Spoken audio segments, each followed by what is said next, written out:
lihat memang kalau kita mau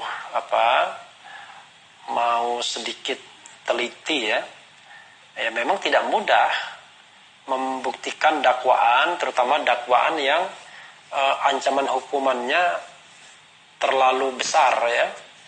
Kalau kasus kerumunan ya oke lah ya, masih bisa diperdebatkan apakah bisa dikenakan pasal 93 dengan ancaman hukuman maksimal 1 tahun dan atau denda 100 juta atau tidak. Tapi ketika menggunakan pasal penghasutan, yaitu pasal 160 KUHP, itu sudah tidak masuk akal ya menurut saya. Kenapa? Karena tadi dikatakan putusan MK mengatakan harus ada kausalitas. Dia menghasut, maka pertanyaan siapa yang terhasut dan apa tindak pidana yang dilakukan oleh yang terhasut ini.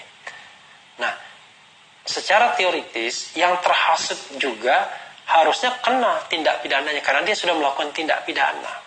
Karena ini kan tidak jelas.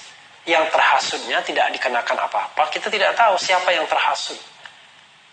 Apakah yang terhasut itu FPI lainnya misalnya? Kan tidak juga. Jadi saudara sekalian, saya membayangkan memang tidak gampang ya mengenakan pasal 160 itu.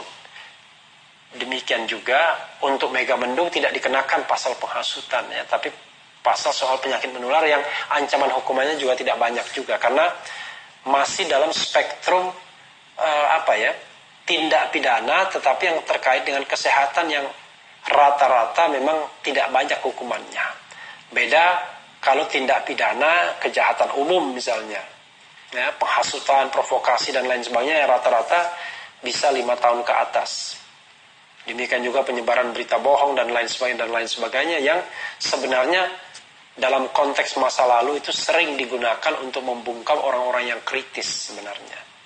Jadi sobat era sekalian, memang sekali lagi tidak mudah dan tidak gampang kalau kita bicara pendekatan